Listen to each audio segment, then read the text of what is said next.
Bismillahirrahmanirrahim. Assalamualaikum warahmatullahi wabarakatuh. Alhamdulillah, salatan wa salaman ala rasulillah wa ala alihi wa sahbihi wa mawalah wa ba'd.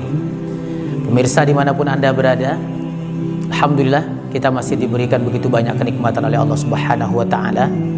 Setiap hari kenikmatan itu banyak sekali Allah berikan. Setiap hari kebahagiaan itu banyak sekali Allah datangkan. Setiap kali kesempatan itu selalu Allah sediakan. Tapi ternyata banyak orang yang mengeluh. Mereka mengeluh dengan susahnya, padahal susahnya lebih sedikit daripada senangnya. Mereka lebih susah dengan sempitnya, padahal sempatnya lebih banyak daripada sempitnya. Mereka lebih susah dengan takutnya, padahal amannya begitu luas Allah sediakan untuk kita. Inilah manusia, inilah kita. Makanya orang-orang yang bersyukur kepada Allah Subhanahu wa ta'ala, mereka lah yang akan ditambahkan nikmatnya.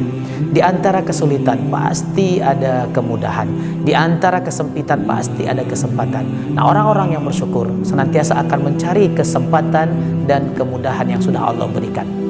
Salawat dan salam semoga tercurah kepada kedua kita, Nabi besar Muhammad sallallahu alaihi wasallam, manusia yang paling banyak bersyukur walaupun paling banyak ujian yang Allah berikan kepadanya.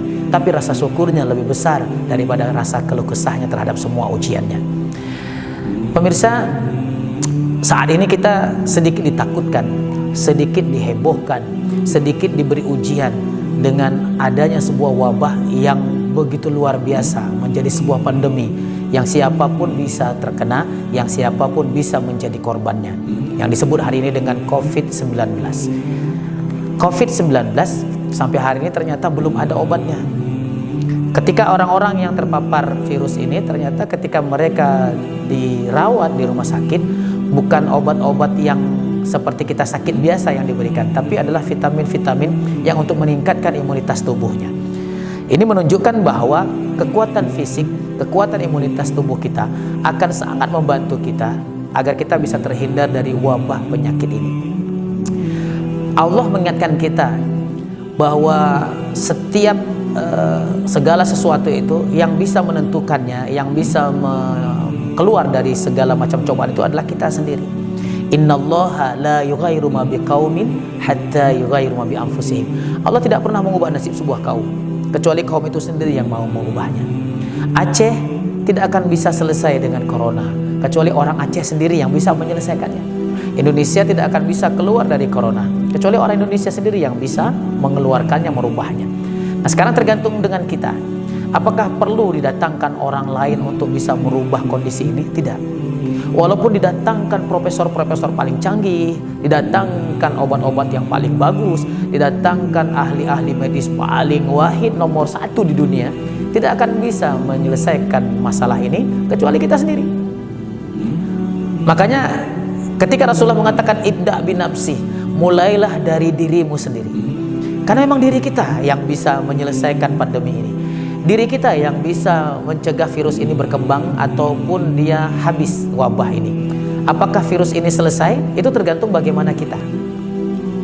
Kita tergantung kepada dokter. Dokter juga tergantung kepada kita. Kalau dokter sudah berusaha semaksimal mungkin untuk membuat penyakit ini tidak ada, membuat penyakit ini hilang, membuat penyakit ini tidak tersebar. Tapi kalau kitanya tidak mau mengikuti apa yang disarankan, pasti juga tidak bisa. Kalau seandainya kita mau mengikuti apa yang sudah dianjurkan, saya yakin dan percaya semuanya pasti bisa. Tapi sekali lagi, semuanya tergantung kita. Jadi bagaimana caranya kita menghindarkan diri daripada musibah dan wabah ini? Ada 3 cara yang dianjurkan. Yang pertama, jangan pernah lupa berdoa. Karena hanya orang sombong yang tidak mau berdoa. Hanya orang sombong yang malas untuk meminta kepada Allah Subhanahu wa ta'ala. Kenapa berdoa? Segala sesuatu di muka bumi ini pasti terjadi karena izin Allah Subhanahu wa ta'ala. Allah meminta kita mintalah, niscaya aku akan kabulkan. Begitu banyak doa-doa yang sudah dipraktekkan dan diajarkan oleh Rasulullah, yang semuanya kalau seandainya kita praktekkan hari ini, kita baca, kita menjadi sebuah kebiasaan, ini pasti kita akan mendapatkan ketenangan dan kekuatan. Apa saja itu? Rasul selalu membaca doa setiap pagi dan petang. 3 kali di waktu pagi, 3 kali di waktu petang. Apa doanya? Bismillahilladzi la yadurru ma'asmihi syai'un fil ardi wala fis sama' wa huwas samiul alim. Dengan menyebut nama Allah yang ketika nama Allah disebutkan, la yadurru ma'asmihi syai'un fil ardi wala fis sama', segala sesuatu yang ada di langit dan di bumi ini tidak akan bisa mendatangkan mudarat, tidak akan bisa mendatangkan bahaya. Ini doanya Rasulullah SAW. Apa Rasulullah kurang yakin dengan pertolongan Allah? Sangat yakin. Apakah Allah tidak menolong Rasulullah sebagai kekasihnya, hambanya? Sangat. Tapi Rasulullah tetap meminta. Karena orang yang tidak meminta adalah orang yang sombong, dan Rasulullah tidak mau menjadi orang yang sombong. Kalau Rasulullah membaca tiap pagi 3 kali, tiap petang 3 kali, kenapa kita sebagai umatnya tidak mau mengikuti apa yang dilakukan oleh Rasulullah? Doanya sangat singkat, doanya sangat mudah. Bismillahilladzi la yadurru ma'asmihi syai'un fil ardi wala fis sama' wa huwas samiul alim. 3 kali di waktu pagi, 3 kali di waktu petang. Mungkin setelah selesai sholat subuh, sembari kita berzikir, sembari kita minta ampun kepada Allah Subhanahu wa taala, sembari kita berdoa minta diberikan keselamatan, kemudahan rezeki, keberkahan umur, diberikan iman yang kokoh, kita bisa tambahkan doa tadi. Nah, ketika kita sudah berdoa itu, apakah cuma itu saja? Tidak. Bahkan Rasul mengatakan barang siapa membaca ayat kursi di waktu pagi dan di waktu malam, maka Allah akan menjaga dia dalam seharian. Kalau dibaca di waktu pagi, Allah akan menjaganya sampai datangnya waktu malam. Ketika dibaca di waktu malam, Allah akan menjaganya sampai datangnya waktu pagi. Ayat kursi, kita semua sama-sama hafal. Ayat kursi yang ketika dibacakan setiap habis sholat, bahkan Rasulullah mengatakan tidak ada apapun yang akan bisa menghalangi kita dengan surganya Allah kecuali kematian. Nah, kita dibaca pagi dan malam 2 kali minimal, Allah sudah jaga kita dari segala bahaya. Kalau kita baca setiap habis sholat, maka Allah akan memasukkan kita ke dalam surga. Tidak ada yang menghalanginya kecuali kematian. Dan ini adalah doa, tapi kita lupa. Padahal kita selalu berdoa kepada Allah. Tapi ketika permintaan kita tidak dikabulkan, membuat kita jadi enggan meminta. Seolah-olah Allah itu tidak mengabulkan. Padahal Allah sudah mengabulkan semua doa dan harapan kita. Tapi kita tidak menyadari. Ketika kita minta rezeki, sebetulnya Allah sudah memberikan rezeki. Sehat itu adalah rezeki dari Allah Subhanahu wa taala. Berapa banyak orang yang sakit, mereka ingin mendapatkan sehat. Ketika kita diberikan sehat, seolah kita menganggap itu bukan rezeki dan nikmat dari Allah Subhanahu wa taala. Biasanya nikmat itu baru terasa ketika dia sudah tidak ada. Kapan kita bisa merasakan nikmatnya sehat? Ketika kita sedang sakit. Kapan kita bisa merasakan nikmatnya sempat? Ketika kita sedang sempit. Jadi nikmat itu baru terasa ketika sudah tidak ada. Nah, kalau hari ini kita masih diberikan kesehatan, ini adalah nikmat yang sangat besar.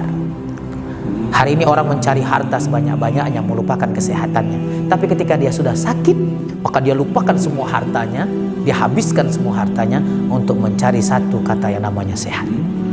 Jadi ketika kita membaca doa pagi dan petang, ketika kita membaca ayat kursi di waktu pagi dan malam, sebetulnya kita sedang berdoa kepada Allah Subhanahu wa taala dari segala wabah penyakit yang hari ini sedang menjadi ketakutan bagi seluruh manusia di muka bumi. Nah, ketika kita sudah berdoa, ketika kita sudah meminta, apakah cuma itu saja? Masih banyak lagi yang lain. Masih banyak lagi doa-doa yang bisa kita panjatkan kepada Allah Subhanahu wa taala. Dan kalau seandainya kita tidak bisa berdoa dengan bahasa Arab, kita bisa meminta kepada Allah dengan bahasa yang kita fahami. Mungkin kita lebih yakin dengan bahasa Indonesia, kita juga bisa minta dengan bahasa Indonesia. Oh, saya lebih paham dengan bahasa Aceh, kita minta dengan bahasa Aceh.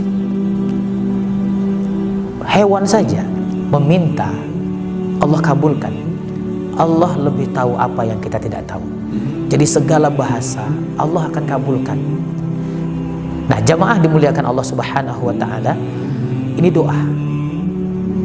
Kita berdoa kepada Allah Subhanahu wa taala. Kita minta diberikan pengampunan, kita minta diberikan kemudahan, kita minta diberikan kesembuhan, kesehatan, kekuatan. Yang semua ini akan memberikan dampak yang luar biasa.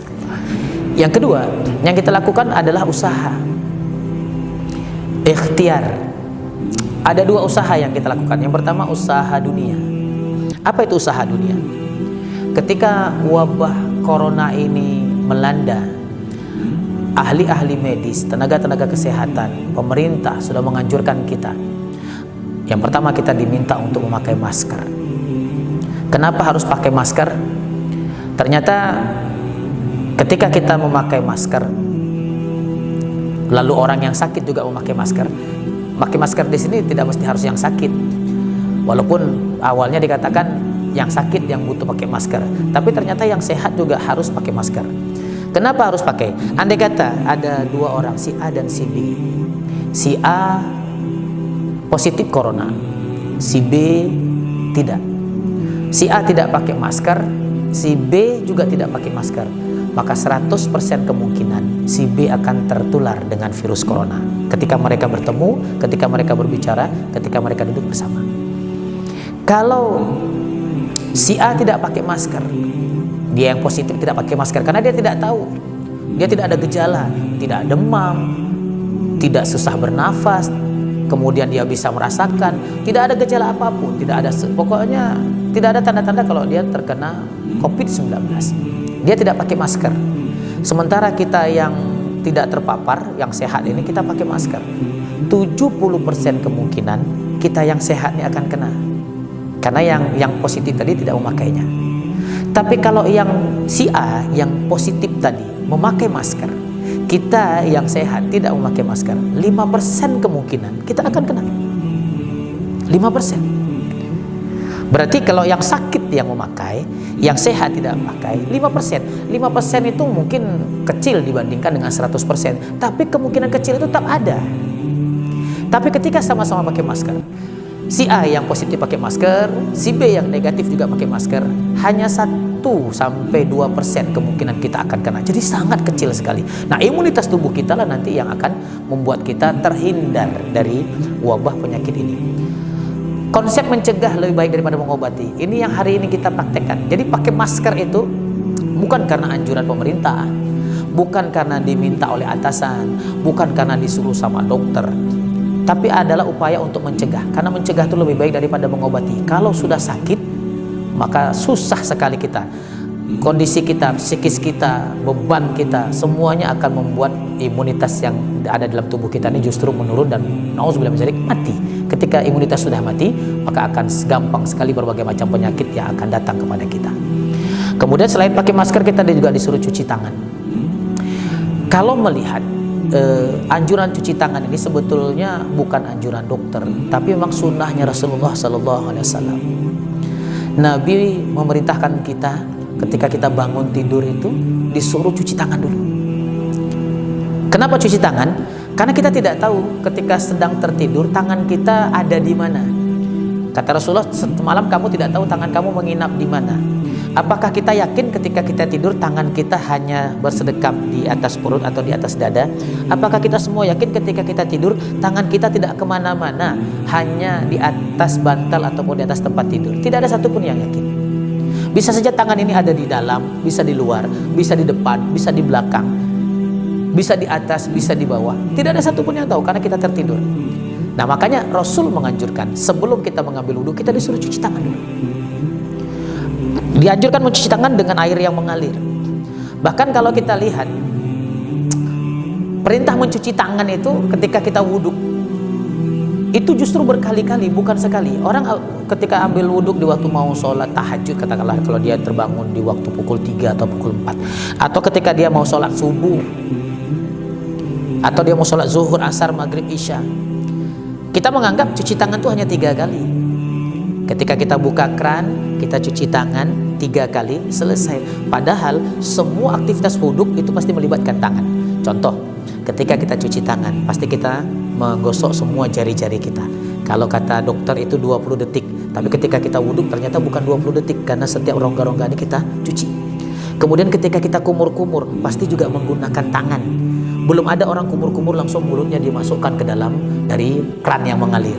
Ketika dia masukkan air ke dalam hidung, dia juga menggunakan tangan. Ketika dia membasuh mukanya, dia juga menggunakan tangan. Ketika dia membasuh tangan sampai sikunya, dia juga menggunakan telapak tangan. Ketika dia membasuh kepalanya, dia juga menggunakan telapak tangan. Ketika dia membasuh telinganya, dia juga menggunakan telapak tangan. Ketika dia membasuh kakinya, dia juga menggunakan telapak tangan. Bisa kita bayangkan 3 kali di waktu ambil tangan, 3 kali di waktu kumur-kumur, 3 kali di waktu memasukkan air ke hidung, 3 kali ketika dia cuci muka, 3 kali ketika dia basuh tangan, 3 kali ketika dia kepala, 3 kali ketika ketika telinga, 3 kali ketika dia basuh kaki. 3 kali 8, 24 kali. Berarti itu wudhu. Seminimal-minimalnya orang Islam, dia akan 5 kali berwudhu. Itu minimal. Tapi kalau orang yang lebih soleh lagi, dia ada sholat duha, dia ada sholat tahajud, berarti 7 kali. Bisa kita bayangkan Bilal bin Rabah ada sholat wudhu, setiap wudhu dia sholat. Bayangkan ada orang yang ketika mau ada hajatan dia ambil wudhu. Bayangkan ulama-ulama kita dulu, Rasulullah itu kalau batal wudhu pasti wudhu lagi. Berarti berapa kali dalam satu hari kita mau cuci tangan? Jadi mencuci tangan ini bukan sekedar mengikuti arahan tenaga kesehatan, tenaga medis, dokter, para ahli, bukan. Tapi memang ini sunnahnya Rasulullah SAW. Ketika kemudian kita dianjurkan selain cuci tangan, menjaga jarak. Apa susahnya kalau kita menjaga jarak? Oh, kita bertemu dengan teman, dengan masker yang ada, kemudian dengan jarak yang ada.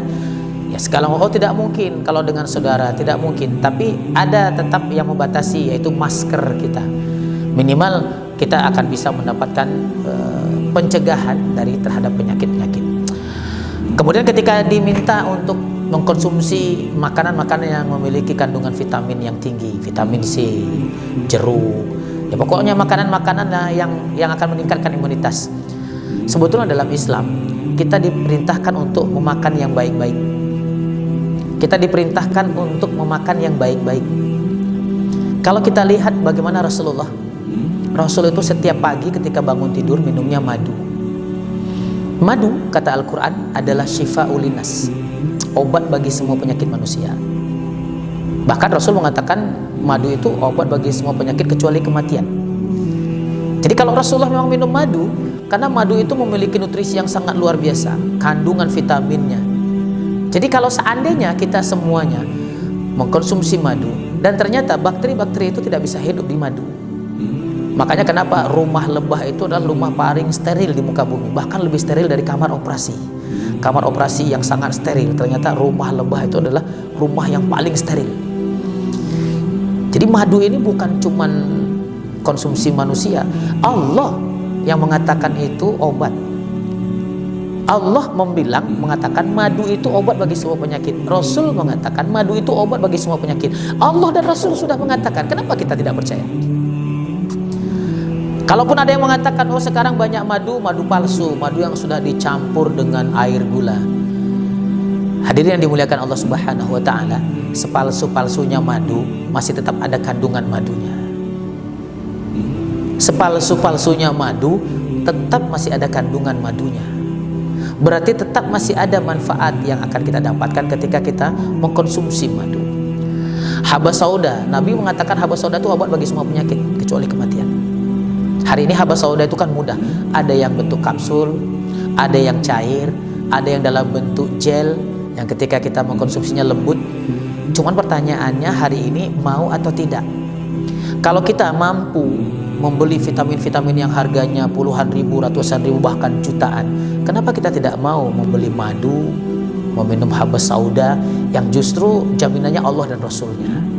Allah dan Rasulnya sudah memberikan jaminan. Allah dan Rasulnya tidak pernah bohong, cuman kita sombong.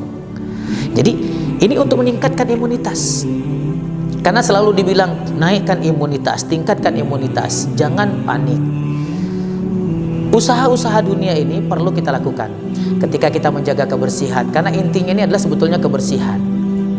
Cuci tangan untuk kebersihan. Ketika kita pulang dari perjalanan jauh, sehingga ada yang mengatakan kalau seandainya baru pulang dari bepergian, kita jangan langsung masuk ke rumah. Kalau perlu cuci tangan dulu, lepas sendalnya, jangan masukkan. Rumah seorang muslim itu memang sebetulnya rumah yang suci.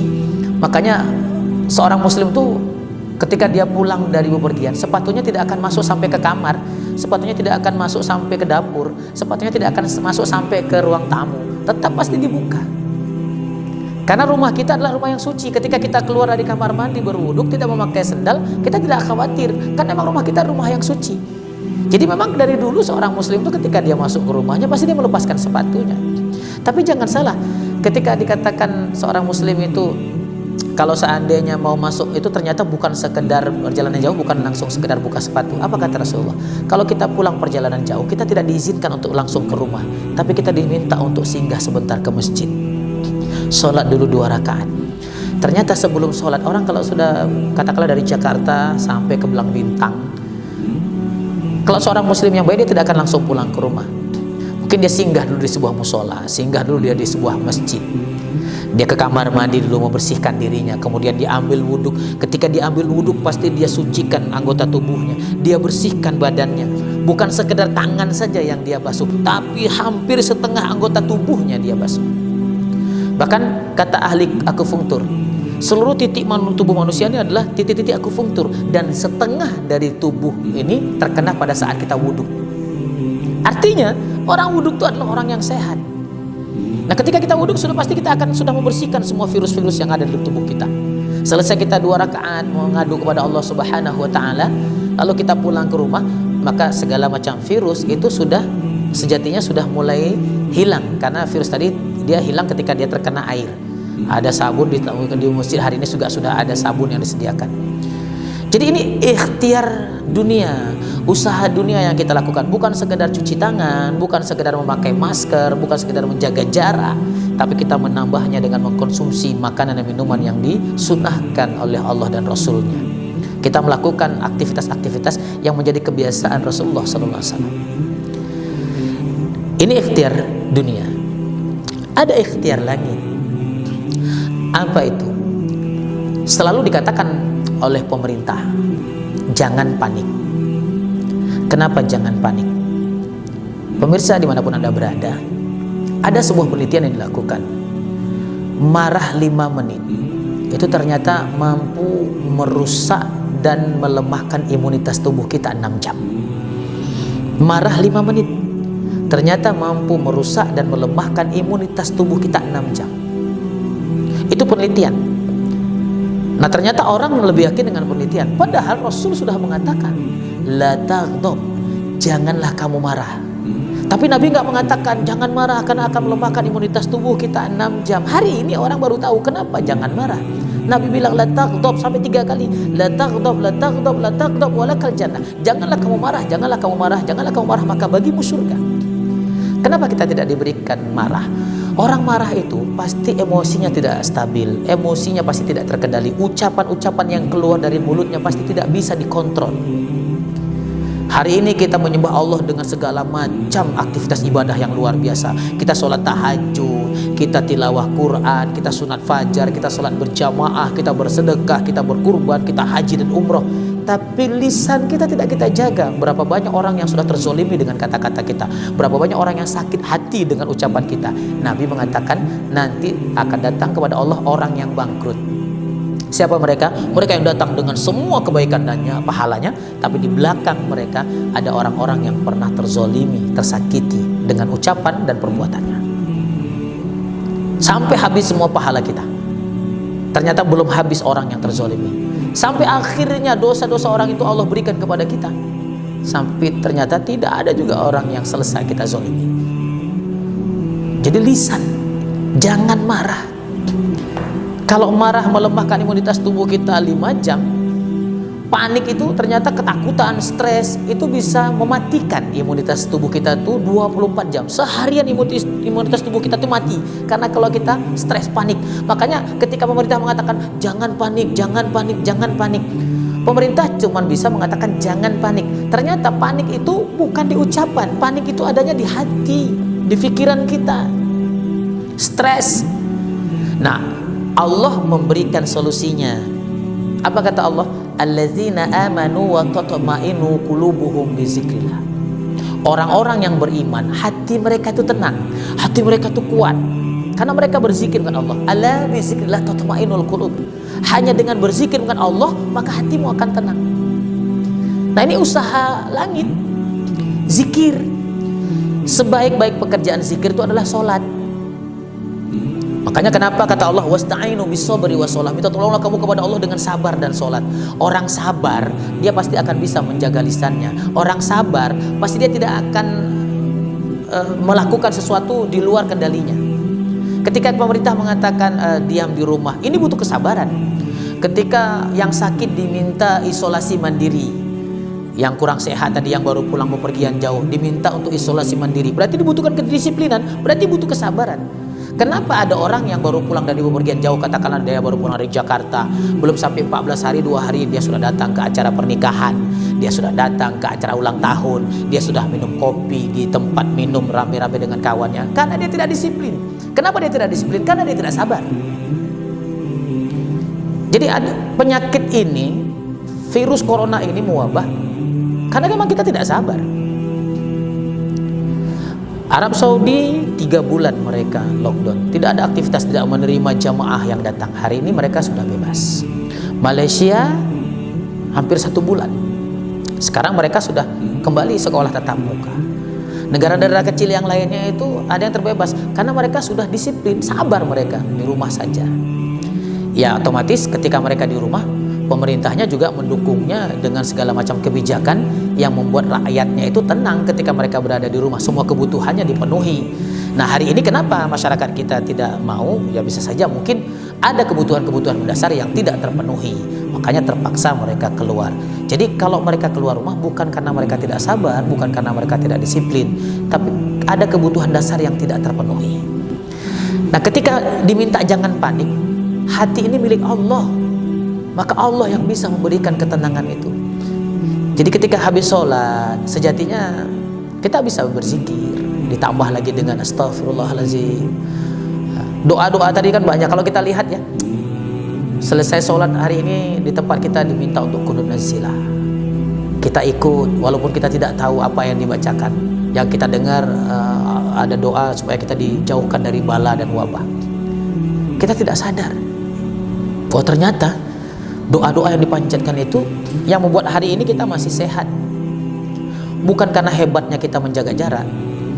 Kalau hari ini kita belum terpapar, sebetulnya ini karena memang ada doa-doa yang dipanjatkan, yang sudah kita aminkan, yang itu membuat hari ini imunitas tubuh kita, yang membuat Allah masih menjaga kita. Bukan berarti nanti kalau kita lama-lama tidak terkena, bisa saja terkena karena kita tidak disiplin, karena kita tidak sabar, karena kita menganggap enteng. Jadi usaha langit tadi kita kerjakan. Untuk bisa mendapatkan ketenangan itu harus dekat kepada Allah Subhanahu wa taala. Perbanyak zikir. Tadi sudah saya katakan, sebaik-baik pekerjaan zikir adalah sholat, sebaik-baik ucapan zikir adalah Al-Quran. Bahkan Allah mengatakan dalam Quran surah Al-Isra ayat 82 itu, wa nunazzilu minal Qur'ani ma huwa shifaa'u wa rahmatul lil mu'minin. Dan kami turunkan dari Al-Quran itu sesuatu yang akan menjadi penyembuh. Bahkan dikatakan di sini Al-Quran ini obat bagi penyakit fisik dan psikis, penyakit badan dan mental. Orang stres itu tidak mungkin dikasih obat penenang. Obat penenang itu hanya sekedar menghilangkan stresnya sebentar aja, ketakutannya, karena dia tenang. Setelah itu dia akan kembali stres lagi. Tapi ketika diobati dengan Al-Quran, dia mendapatkan ketenangan dari Allah. Makanya insya Allah ada orang yang penyakit-penyakitnya luar biasa, ketika dia diruqyah ternyata dia bisa sembuh. Dan ini jangan kita mengatakan mana mungkin. Inilah dibutuhkan yang namanya bukan sekedar akal tapi nakli. Jadi ada dalil akli, ada dalil nakli. Ada segala sesuatu, kalau seandainya secara akal pasti orang nggak akan percaya dengan adanya kiamat. Belum pernah ada. Orang pasti tidak percaya dengan adanya azab kubur, sisa kubur. Kenapa? Tidak ada satupun yang bisa membuktikan. Kita taruh kamera juga tidak nampak siapa yang melakukannya dan siapa yang terjadi. Tidak tahu. Tapi kenapa kita percaya? Karena masih ada keimanan dalam diri kita. Nah, jadi ini usaha dunia kita ikuti. Kita mengkonsumsi makanan-makanan yang bergizi yang akan meningkatkan imunitas tubuh kita. Tapi kita juga melakukan aktivitas-aktivitas yang akan menaikkan iman kita. Jadi ada dua nih. Tingkatkan imun, naikkan iman. Atau tingkatkan iman, naikkan imun. Karena tidak ada obat penyakit ini. Imunitas tubuh kita nanti akan bisa melawan. Makanya kenapa ada orang yang imunitas tinggi, ya kan, fisiknya bagus karena dia ada olahraga, mungkin ada melakukan gerakan. Ketika dia terpapar virus ini tidak nampak, dia tidak demam, dia tidak sesak napas, dia tidak batuk, tidak bersin, suhu tubuhnya normal. Kenapa? Imunitas tubuhnya bagus. Dia tidak menampakkan gejala, suhu tubuhnya normal, tapi ternyata dia membawa virus yang justru virus itu berbahaya bagi keluarganya yang sedang imunitas tubuhnya lemah. Nah, yang terakhir, yang ketiga, tadi kan di awal kita mulai dengan doa. Kemudian kita usaha, ada usaha dunia, ada usaha langit. Yang ketiga, yang terakhir adalah tawakal. Kita serahkan semuanya kepada Allah Subhanahu wa taala. Rasul mengajarkan kita ketika kita keluar dari rumah, kita disuruh berdoa, Bismillahi tawakkaltu ala Allah, la haula wa la quwata illa billahil aliyul azim. Dengan menyebut nama Allah yang tiada daya tidak upaya. Kenapa kita harus berdoa? Sehebat-hebatnya kita membawa kendaraan, bisa kecelakaan. Kita bisa bayangkan Valentino Rossi yang juara dunia 9 kali saja bisa tergelincir, bisa terpeleset, bisa jatuh. Apalagi kita yang tidak pernah jadi juara dunia. Orang yang sudah berjalan di pinggir saja, sudah ikut rambu-rambu lalu lintas, bisa kecelakaan. Apalagi orang yang jalannya tidak ikutin arah. Kadangkala kita justru melawan arah. Yang seharusnya pergi, kita pulang jalannya. Yang seharusnya satu arah, kita bikin 2 arah. Karena orang kita tidak disiplin, tidak sabar, tidak mau memutar sedikit saja untuk bisa dia mengikuti aturan, tapi dia potong jalan. Yang penting dia bisa cepat sampai. Jadi bismillahirrahmanirrahim, Allah. Tawakal kita kepada Allah Subhanahu wa taala. Ada orang sudah berkendaraan, dia sudah pakai helm, dia sudah pakai pengaman, dia sudah jalan di pinggir, tapi ternyata juga masih ditabrak. Ada orang yang jalan di trotoar, lalu ada orang yang kebut-kebutan. Ketika orang itu kecelakaan, sepeda motornya tercampak, justru yang kena adalah orang yang sedang jalan di trotoar. Yang meninggal orang yang jalan di trotoar, bukan yang kebut-kebutan. Memang sudah ajal, betul, tapi kita tetap harus bertawakal kepada Allah. Bahkan kita masih ingat ya, doa ini sebetulnya di PAUD pun diajarkan. Doa keluar rumah, Bismillahi tawakkaltu ala Allah, la haula wa la quwata illa billah. Tapi kita tidak pernah tahu. Ternyata Rasulullah mengatakan, barang siapa yang membaca doa Bismillahi tawakkaltu ala Allah, la haula wa la quwata illa billah, Allah utus 3 malaikat. Yang pertama, malaikat yang akan memberikan petunjuk sehingga kita tidak akan tersesat. Yang kedua, malaikat yang akan memberikan perlindungan, keamanan sehingga kita akan terbebas dan terjauh dari segala bahaya. Yang ketiga, malaikat yang akan menjaga dan memberikan rezeki. Hari ini orang mengatakan selama corona rezeki saya rusak, ekonomi hancur, pekerjaan saya hilang, penghasilan saya berkurang. Hadirin, betul, kita tidak pernah tahu di mana rezeki kita, tapi rezeki kita tahu di mana kita.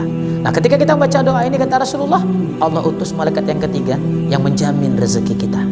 Makanya kita bertawakal kepada Allah Subhanahu wa taala dengan segala apa yang sudah kita lakukan. Kalaupun kita terpaksa keluar rumah dengan segala macam seperti yang saya katakan tadi, menggunakan masker, kemudian kita mencuci tangan, kita bisa menjaga jarak, la haula wala quwata illa billah. Kita serahkan semuanya kepada Allah.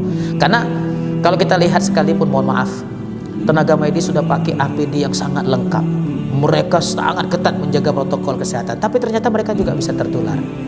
Bisa saja karena mereka kelelahan, kecapean. Kalau tubuh sudah lelah, imunitas tubuh pasti lemah. Makanya kita jangan sampai membuat mereka stres, karena bisa saja karena dengan pasien yang begitu tambah banyak, mereka menjadi stres, imunitas tubuhnya menjadi mati. Walaupun mereka menangani pasien-pasien yang gawat dengan segala macam virus, bukan berarti mereka tidak punya rasa takut, tetap, karena mereka juga punya keluarga, mereka juga manusia. Nah, oleh karena itu, mari kita ikuti apa yang sudah dipandu, apa yang sudah diarahkan. Kita bukan sekedar mengikuti protokol kesehatan yang diucapkan dan dibuat oleh manusia, tapi sebetulnya kita juga sedang mengikuti protokol yang sudah ditetapkan oleh Allah dan Rasulnya dan sudah dipraktekkan.